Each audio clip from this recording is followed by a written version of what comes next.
बहुत बहुत शुक्रिया नासिर हुसैन शाह साहब। और अब एक मैं ब्रेक के बाद हम वफाकी वजीर अली जैदी साहब से बात करने की कोशिश करेंगे क्योंकि उनसे नासिर हुसैन शाह साहब कह रहे हैं कि वो सफ़ेद झूठ बोल रहे हैं, तो पता करते हैं कि वो सफ़ेद झूठ बोल रहे हैं या किसी और रंग का झूठ है।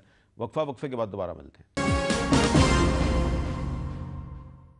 वक्फे के बाद कैपिटल टॉक में दोबारा खुशामदीद। वक्फे से पहले सिंध के वजीर जंगलात और सीनियर वजीर नासिर हुसैन शाह साहब कह रहे थे कि अली जैदी साहब जो है उनके दोस्त हैं, लेकिन उनका ये दावा बिल्कुल गलत है। बल्कि उन्होंने लफ्ज़ सफ़ेद झूठ इस्तेमाल किया कि सिंध में पीपल्स पार्टी के MPA जो हैं वो PTI के साथ राब्ते में हैं। तो अब अली जैदी साहब हमारे साथ मौजूद हैं। बहुत शुक्रिया अली जैदी साहब। इससे पहले कि मैं नासिर हुसैन शाह साहब की बात करूँ, मैं फैसल वाडा साहब की बात करना चाह रहा हूँ। उन्होंने कहा है कि वफाकी वजीर जो है वो किसी के बाप का नौकर नहीं है कि उसको पब्लिक अकाउंट्स कमेटी बुलाए एक दिन के नोटिस पे और वो चला जाए। तो ये लैंग्वेज आपके ख्याल में ठीक है?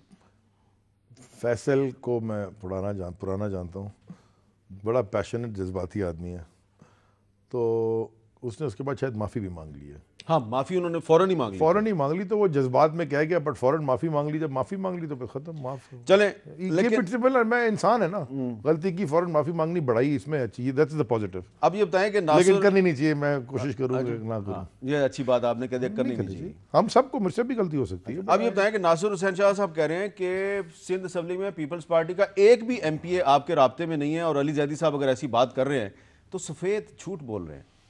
अच्छा हामिद भाई, देखें, राब्ते में तो बहुत सारे लोग हैं। Let's not put a number के 10 हैं कि 20 हैं कि 5 हैं। राब्ते में तो लोग हैं। हम उसी शहर में पले बढ़े हैं, हमारे साथ स्कूलों में थे, दोस्त हैं। नहीं, लेकिन अगर ये जो सोशल मीटिंग्स हैं, उठना बैठना है, चाय पीना, कॉफ़ी पीना, इसको आप कहते हैं राब्ते में है? असेंबली में भी राब्ता होता है एक दूसरे से, ऑपोजिशन तो ये तो कोई राब्ता ना हुआ। तो मैंने अगर नासिर हुसैन साहब इतने घबरा गए हैं, पहली बात है मैं उनकी बात पे 50% एग्री करूंगा। दोस्त मेरे बड़े अच्छे हैं, बल्कि ये अजीब सी है कि कुछ फैमिली जैसे ये भी मेरे दोस्त हैं और उनके बेटे भी मेरे दोस्त हैं।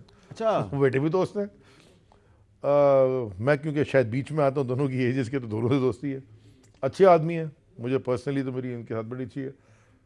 अब मैं इनको ये क्यों बताऊँ कि कौन मेरे साथ राब्ते में है या नहीं है, बट मैं आपको ये कह रहा हूँ कि जो हालात हैं ना, ये आप मुझे बता दें कि जो लोग पीपल्स पार्टी के आपके साथ राब्ते में हैं वो जरदारी साहब से और मुराद अली शाह से तंग हैं। वो सिस्टम से तंग है। जो सिंध के अंदर ये सिस्टम चल रहा है कि वो अपनी आवाज़ नहीं बुलंद कर सकते, वो डिस्कस नहीं कर सकते। देखें, आप खान साहब को जानते हैं, हाँ, PM बनने से बहुत पहले से जानते हैं। आपका कब शो करते थे, जब नया जब से आप जानते हैं, उससे पहले भी जानते थे। हम डिसएग्री करते हैं, कैबिनेट में डिसएग्री करते हैं, अपनी रीज़न देते हैं, कोर कमिटीज़ में करते रहे, फैसला होता है। अच्छा, वो सारों से मशावरत करते हैं। ये एक जमहूरी तौर तरीक सोच है पीपल्स पार्टी में। और अफसोस के साथ जो दूसरी जमात थी हमारी नून लीग, उसमें ये है नहीं। अगर मियाँ साहब ने कह दिया और वो जरदारी साहब ने कह दिया तो वो ख़त्म हो गई बात। यहाँ अल्टीमेटली यहाँ भी होता है, लेकिन ये बहुत मुशावरत के बाद होता है। अब जो लोग राब्ते में वो सिस्टम से तंग हैं, वो प्रेशर में है। अब अगर सारों के तो नाम नहीं है JIT में, बहुत सारे लोग हैं जो ठीक है, जो परेशान हैं, उनके कॉन्स्टिट्यूएंट्स परेशान हैं। अच्छा, अब ये जो आपके एक साथी खुर्रम शेर जमान साहब दावा कर रहे हैं कि मुराद अली शाह का इस्तीफा जो है वो ज़्यादा से ज़्यादा 1 महीने की बात है, एग्री करते हैं आप? मैं तो खुर्रम को कहता हूँ बड़ा जेनरस आदमी है। मुराद अली शाह ने, बल्कि पूरी पीपल्स पार्टी ने, जब नवाज शरीफ का नाम JIT में आया था, क्या डिमांड की थी? आपके पास तो आर्काइव्स में होंगे, वो फौरन दें। उससे पहले भी ये करते रहे। उससे पहले जब ये हुकूमत, जब किसी और का नाम आया था कि आप इस्तीफा दें, यूसुफ रजा गिलानी के बारे में ये कोर्ट में काली टाई लगा के पीपल्स पार्टी जो कह देती है वो उसको आप समझते हैं कि ये बड़ी अच्छी बात है? नहीं, बट वो मैं तो सिर्फ ये कह रहा हूँ कि हमारा तो पहले दिन से यही है। ठीक है, अगर मेरा नाम खुदा ना खासा, मैं अल्लाह करे कभी ऐसा अगर झूठ में भी आ जाए, मैं बोलूँगा जी ये इस्तीफा लें, I will clear my self, come back stronger. क्यों मैं अगर तो फिर आप इमरान खान साहब से क्यों नहीं इस्तीफा मांगते, जिनका नाम हेलीकॉप्टर केस में आया, नैब इंक्वायरी कर रही है? उन्होंने इंक्वायरी और रेफरेंस और JIT और ये सारी चीजें, बड़ी फर्क है ना हामिद। अच्छा, लेकिन अच्छा, थाने में एक पर्चा होता है, एक FIR होती है, फिर अच्छा आपको ये पता है कि JIT ने मुराद अली शाह साहब पर नाम डाला है, लेकिन उनको एक दफा भी नहीं बुलाया? मुराद अली, देखें क्या हुआ क्या है सब में। 11 साल से तो वो इधर ही वाज फाइनेंस मिनिस्टर या CM। अब जो चीज़ें हुई हैं और जो इंकशाफात हो रहे हैं, मतलब इम्पॉसिबल है कि अगर जियो में कुछ इतनी बड़ी गड़बड़ हो और CFO को ना पता हो, इम्पॉसिबल है। CFO को अगर ना पता हो, जो चीफ अकाउंटेंट है, तो इम्पॉसिबल है किसी भी ऑर्गेनाइजेशन में। He was a CFO, finance minister is CFO, सारा कुछ उनके पास ही होता है। मैं बड़ा सिंपल एक बात करना चाहता हूं,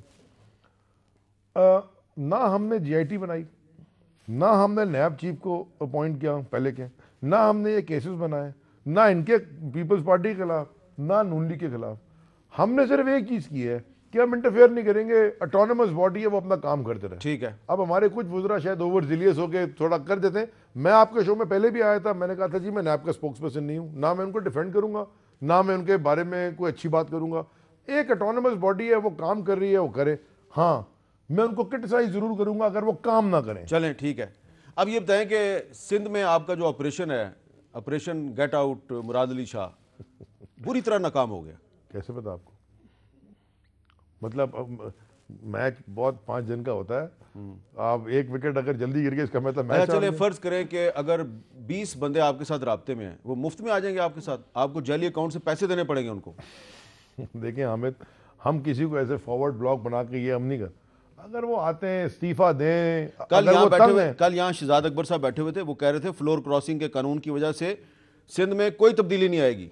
मैं तो कह रहा हूँ ना, अगर वो लोग, मैंने देखें अगर मुझसे कोई बात करता, मैं ये भी क्लैरिटी दे दूँ मेरे दोस्त नासिर शाह साहब को, मुझे जो भी फोन करता है ना कि हम तंग हैं ये वो, तो मैं उनको बोलता हूँ यार इस्तीफा दे दो। ठीक है, इस्तीफा दे दो, बाई इलेक्शन करो, इंडिपेंडेंट खड़े हो जाओ, PTI से नहीं होना। अच्छा, दिस इज डेमोक्रेसी, वो उनका हक है, इलेक्शन लड़के आए तो इस्तीफा भी देके दोबारा इलेक्शन लड़ने, ये तो पार्ट ऑफ द सिस्टम है। ठीक है। जिनका नाम GITO में है और वो लोग जो ये डिफेंड कर रहे हैं, उनके ऊपर मुझे समझ में नहीं आती। अच्छा, अब एक मुझे आखिर में बात बताएं कि आपने थोड़े दिन पहले एक वीडियो पोस्ट की, वीडियो स्टेटमेंट जारी किया सोशल मीडिया पे, आपने उसमें एक नंबर दिया, ईमेल दिया कि अगर किसी को करप्शन की शिकायत मिले 03,008,22234। तो मुझे इस पे बताइए आपको इसकी जरूरत क्यों पेश आई? क्या कराची में या आपकी मिनिस्ट्री में कोई आदमी जो है वो आपका नाम इस्तेमाल करके पैसे कमा रहा है? नहीं, देखें, हाँ, मेरा नाम, अच्छा चले, मैंने आपसे एक सवाल पूछा था कि आप PM साहब को जानते हैं, तो आपने कहा बड़ा, आप मुझे भी बड़ा पुराना जानते हैं। Let's keep this aside. कभी आपको कोई आदमी, मैं आपसे अपनी गारंटी नहीं, मैंने तो नहीं, मैं जवाब दूंगा आपके सवाल का। कभी अगर आपको कोई आदमी आके बोल दे कि अली जैदी के नाम पे, तो कभी तो आप मानेंगे नहीं, क्योंकि आप मुझे नहीं मानेंगे ना। नहीं मानूंगा, मैं आपसे कहता हूँ कोई भी नहीं मानेगा। इसलिए कि मैं इस तरह का एक आदमी की एक, मैं शायद जज्बाती हूँगा, सीन गलत फंसा लूंगा, गुस्सा, ये काम मैं, और मेरी मिसाल बड़ी सिंपल है, मैंने आपके शो में दी है। मेरे नज़दीक सुअर का गोश्त और रिश्वत दोनों हराम है, मैं दोनों नहीं खाता, ना अपनी औलाद को खिलाता, तो मैं इससे ज़्यादा क्लैरिटी में नहीं सकता। नंबर मैंने क्यों दिया? देखें, मेरे अंदर 4 बड़े बड़े इदारे हैं।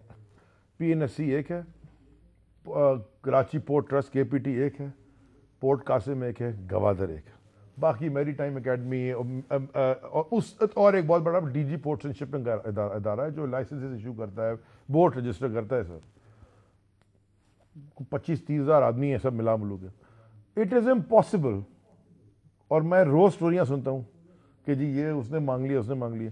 मैं कहा जी अब मुझे स्टोरी मत दो, मुझे सबूत दो, सो आई कैन टेक एक्शन। मेरे पास पहले दिन 2100 व्हाट्सएप आए और कोई 650 SMS आए और कोई 250-300 ईमेल्स आई हैं।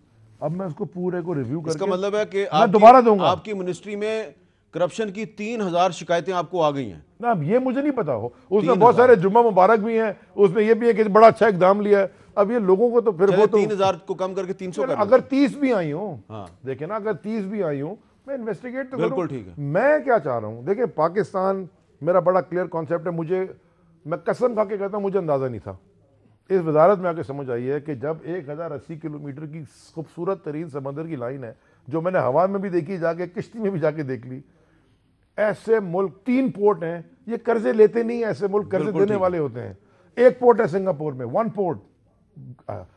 पूरी चाइना की ट्रेड पोर्ट्स में चल रही है। जापान को देखें, जर्मनी में 51, दुनिया में जितने बड़े पोर्ट्स का, और ये पोर्ट्स खाली ये नहीं होते, ठीक है, पोर्ट्स की तो बहुत सारे काम होते हैं। तो लैंड होल्डिंग कॉन्सेप्ट है। न्यूयॉर्क मैनहट्टन की 30% New York new Jersey port own करता है। Lincoln tunnel New York new Jersey port own करता है। अनबिलीवेबल पोटेंशियल है। मैं समझता हूं कि अल्लाह ताला छोटे कहते हैं ना, बड़ा बोल छोटे मुंह, वो वाली बात है, लेकिन दुआ है अगर ये मैं जो प्लान्स हैं और सारे मैं इंप्लीमेंट कर सकूं, इंशाल्लाह 30-35 बिलियन डॉलर की डायरेक्ट इन्वेस्टमेंट इंशाल्लाह अगर 5 साल लग गए पूरे तो इंशाल्लाह ये मैं कर सकता हूं। चलिए, बहुत अच्छी खबर ये दी ये है। अल्लाह ये अल्लाह ये- अब मेरे ये प्लान्स हैं, वेट हो रहे हैं, BOI के पास जा रहे हैं, ठीक है। मिनिस्ट्री ऑफ फाइनेंस में जाएंगे, चलिए, law आपने में जाएंगे। अच्छी अच्छी तो ख्वाहिश का मैं अच्छी ख्वाहिश बट का उसके इज़हार लिए मुझे किया। करप्शन का फ्री बेस चाहिए। तो ये आपका इनिशिएटिव भी अच्छा है, इसलिए मैं अप्रिशिएट Thank you, करता sir. हूँ कि आपने एक नंबर दिया है और आपके पास शिकायतें आ रही हैं। और बहुत पीछे अच्छा। पूरा सिस्टम चल रहा है उसका, ठीक है। और I am monitoring it very closely.